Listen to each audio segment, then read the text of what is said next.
Ang dilim mo. Dilim. Isa pa sa advantage kung night shift ka is, for example, may night differential ay bye-bye. Miss ko to guys, last night ko. Yung routine mo ng gabi, maging routine mo siya sa umaga. Hindi ko ma-achieve yung financial goals ko if mauwasa lang ako sa sahod ko na kinikita ko ngayon dito sa Taiwan. Although malaki siya, pero ang dami ko ng expenses guys.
And nakatin na ng bagong libro na in-order ko.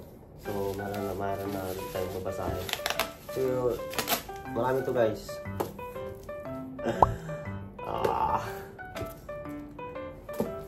And this is. Nasa Shopee ko lang to in-order lahat. And tingnan natin kung hanggang kailan to natapos.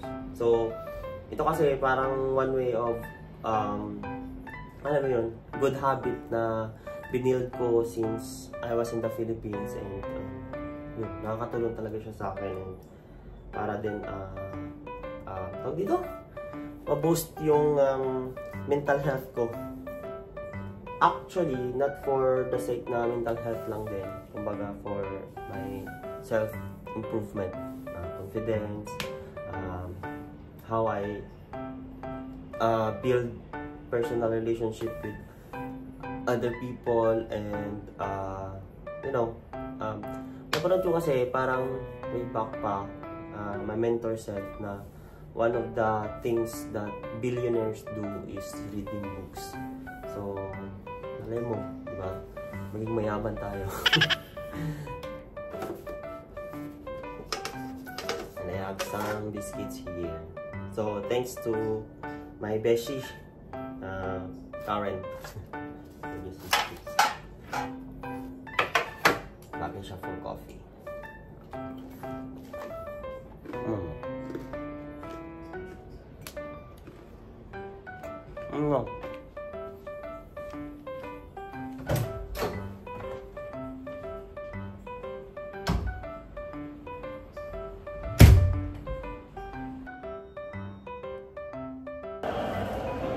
And last night ko na nga.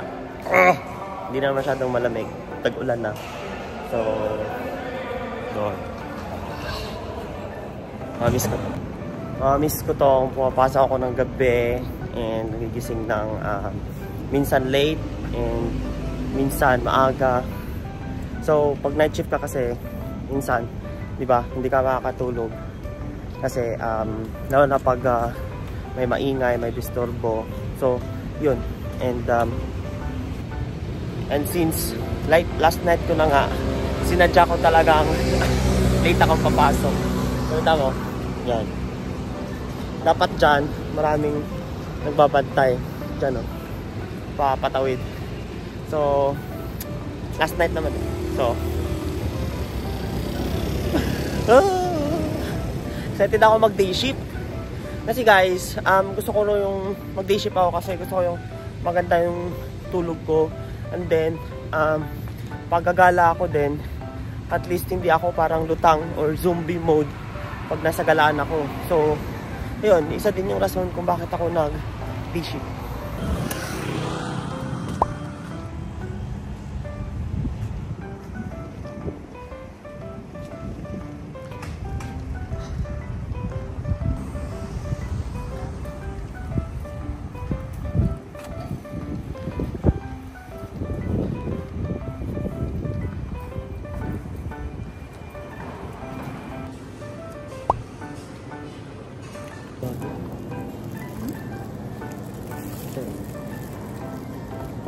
Guys, kaka-out ko lang and pauwi na ako. So, last night ko kagabi. Day shift na ako. After 2 days. Pahinga muna tayo ng 2 days and then papasok na tayo ng day shift. So, actually, pag night shift ka guys, ang mismo sa night shift is petics lang. So, pwede ka matulog sa loob pero wag niyong gawin. Joke lang.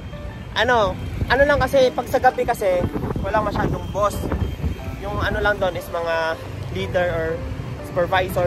Wala yung boss na boss talaga na mga matataas. So, syempre, tayo mga Pinoy, madiskarte. So, ayun, may tulog-tulog din sa loob, kunti. Pag naka-output ka na, ayun, pwede kang mag-scapo.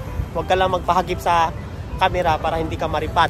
No, diba? So, yun. And yun yung isa sa mga namimiss ko sa night shift. Kumbaga, medyo easy money siya. Compare mo talaga pag mag-day shift ka. So, yun. And isa pa sa advantage kung night shift ka is, for example, may net differential. So, sa amin kasi, I think 3K ata yung night def. 2K plus 1K o 3K. Yun yung perks pag night shift ka. Pasok ka ng gabi, tapos may ganap ka kinamagahan. Pwede mo matiran kasi wala kang pasok. Unlike pag day shift ka, hindi ka talaga maka-attend kasi nandun ka sa loob ng FAB. So pag night shift ka, pwede ka maka-attend ng event hanggang 11 or 12 noon or 11 AM. Kasi pag mga bandang hapon na, mga launa, alas 2, antok ka na yan. And pag night shift ka talaga, pag yung trabaho mo naman is hindi masyadong ganun ka, alam mo yun, pag ako kasi minsan pumapasok ako na kahit yung tulog ko is 2 hours lang or 3 hours or 1 hour lang, makapasok pa ako nyan sa night shift. So, yun. Taste lang talaga. So, bye. Yeah. Bye-bye. Miss ko to guys. Last night ko.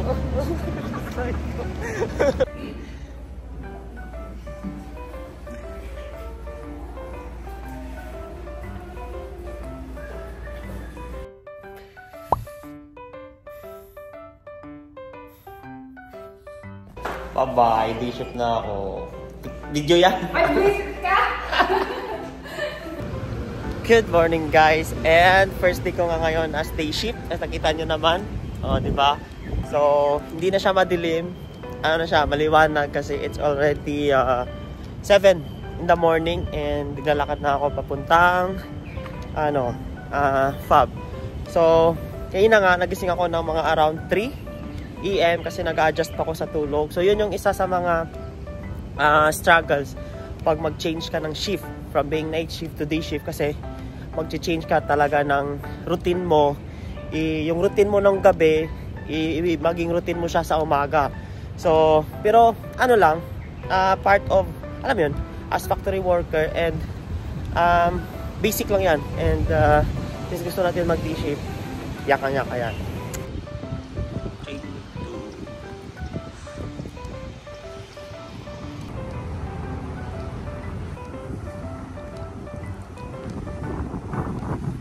Lamig! Hi! Grabe, sobrang lamig. Nangangin. Kala ko na. So, good. Parang akong gagawin. Ganda na lang, First time sa tagal, 1 year ba naman? Almost 2 years akong night shift. And, ngayon ako nag-day shift. So, sarap sa feeling na papasok ka ng daytime na regular. Di ba? Parang ang energy. Pero tingnan natin kasi syempre first day excited. Tingnan natin sa mga susunod na araw.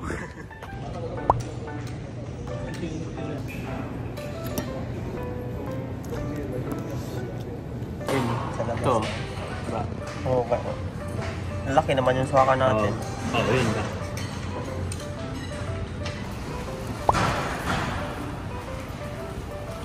Okay. Guys, Bolo. Busy. Nag-update. Yeah. Diba? Uwi na ako ng gabi. Gabi na ako umuwi, guys. Kasi night shift na ako. Day shift? Ay, day shift pala. Good morning, guys. So, to end this vlog, guys, sobrang sarap sa feeling na nagpang-umaga ako. Pagising ko kanina, as in, sobrang iba yung gising ng umaga ng gising mo sa gabi. Refreshing. Tapos, alam niyo ba, guys, isa sa mga reason kung bakit ko pinush na magpa-umaga talaga. Kasi parang naka-develop na ako ng something hindi na siya good sa health ko, especially sa mental health ko. Dami ng parang sobrang distractions na. That's why isa sa mga in-improve ko or ginawa ko this year is discipline. Awag dito. Bumalik ako sa pagbabasa ko ng libro, and then deactivate ko yung Facebook account ko. And ito pagiging day shift ko, isa to sa mga binago ko talaga na gusto ko siyang mag-day shift ako para yung the way of thinking ko ba. Kasi guys, parang napaka-useless yung kumikita ko ng malaki kaso hindi ko ma-handle ng tama yung pera na kinikita ko. Kasi ang ganda pag pag yung si hi to the vlog. Ang lamig, guys, ang lamig. Ang lamig. Oh, di ba ang ganda pag magpang-umaga ka, guys, oh? Oh, ang sarap ng sikat ng araw. Sana yun. Di ba? Sobrang refreshing sa utak. Panggabi kasi, parang, ewan ko. So, yun talagang core reasons ko kung bakit ko to pinush na magpang-umaga ako. Kasi,